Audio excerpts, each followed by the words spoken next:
बारे में जानेंगे। हमारा पाठ है हिंदी का 7वां पधारो हमारे देश।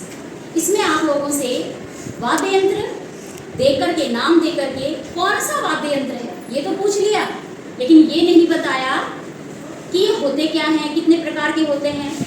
तो मैं आपको आज वाद्य यंत्रों की पूरी जानकारी दे देती हूँ, जिससे कि हम इन सवालों को आसानी से कर पाएं। ठीक है, वाद्य यंत्र क्या होते हैं? ध्वनि या संगीत यंत्र, जिनसे ध्वनि निकले, संगीत उत्पन्न हो, उनको हम वाद्य यंत्र कहते हैं। ये 4 प्रकार के होते हैं, मैं नाम लिख रही हूँ। सबसे पहला होता है तत्वाद्य। क्या होता है बेटा? तत्वाद्य। इनको हम तार वाद्य भी बोल सकते हैं, इनको हम तार वाले वाद्य भी बोल सकते हैं। दूसरा होता है सुषिर वाद्य। क्या नाम बोला मैंने? सुषिर वाद्य। इनको हम वायु वाद्य भी बोल सकते हैं। क्या बोलेंगे? वायु वाले वाद्य। तीसरा होता है अवनद्ध वाद्य। कौन सा? हाँ, इसको हम ताल वाद्य भी बोल सकते हैं, ताल वाद्य। ठीक है, और चौथा होता है घन वाद्य। कौन सा होता है? घन वाद्य। इसको हम ठोस वाद्य भी बोल सकते हैं। क्या बोलेंगे? ठोस वाद्य भी बोल सकते हैं। अब इसके बारे में हम जानकारी कर लेते हैं कि ये होते क्या है। तो जो तत्वाद्य होता है, देखो इनमें तार होते हैं, लंबे लंबे तार बने होते हैं। ये जब बजते हैं, जब हम इनको छेड़ते हैं तो आवाज निकलती है, ध्वनि, सुर निकलते हैं, तो ये तत्वाद्य कहे जाते हैं। तो तत्वाद्य कौन कौन से हो सकते हैं? तार वाले वाद्य याद करो, जैसे सितार होता है,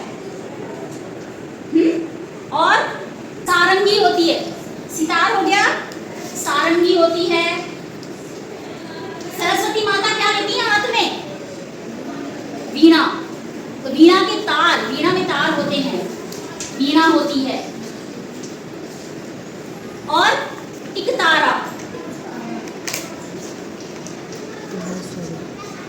रावण हत्ता नाम का भी एक होता है जो तत्वाद्य में आता है। तो हमने तत्वाद्य जाना, आगे चलते हैं सुषिर वाद्य। हवा के माध्यम से इनमें ध्वनि निकलती है। जब तक इन वाद्यों में हवा नहीं भरी जाएगी, ये नहीं बजेंगे। तुम खूब इसको बजाते रहो, ये बजेंगे ही नहीं। तो ये कौन कौन से होते हैं? बांसुरी।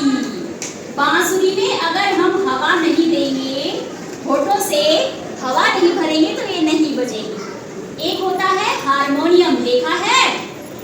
एक होता है अलगोजा, ये आपके पाठ में मिलेंगे आदि। और भी होते हैं, औरों के नाम हम आपको पाठ के माध्यम से बताते रहेंगे। तो ये हवा से बजते हैं, हवा के बिना नहीं बजते। अवनद्ध वाद्य। अवनद्ध वाद्य ताल वाले वाद्य। ये क्या होते हैं? चमड़े या झिल्ली से बने होते हैं। चमड़े का इनके ऊपर एक परत होती है, यानी कि चमड़े की झिल्ली लगा दी जाती है। और भी किसी चीज की बन सकती है झिल्ली, लेकिन उस झिल्ली को, उस चमड़े को बजाते हैं, उस पे थाप दी जाती है, ताल दी जाती है। जब हम उसको चोट पहुंचाते हैं तो ध्वनि निकलती है, फिर वहां से सुर निकलते हैं, और उसको आप सुरों में ढालो, उस चोट को, उस ताल को। तो वो कौन से होते हैं? अवनद्ध वाद्य। ये तो बता ही सकते हो, जिन पे थाप दे के बजाते हैं। बताओ बताओ। ढोलक। ढोलक को हम थाप देते हैं, उसमें चमड़े की झिल्ली होती है। Tabla, very good, tabla. तबला भी इसी तरीके से बजता है। और बताओ? ढोलक, तबला, चंग आदि और भी होते हैं। अब हम आते हैं घन वाद्य पे।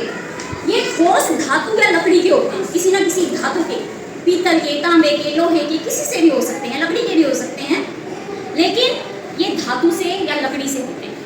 और इनमें एक निश्चित ध्वनि निकलती है। इनमें हम सुर पैदा नहीं कर सकते, ऊपर नीचे नए नए गाने नहीं बजा सकते।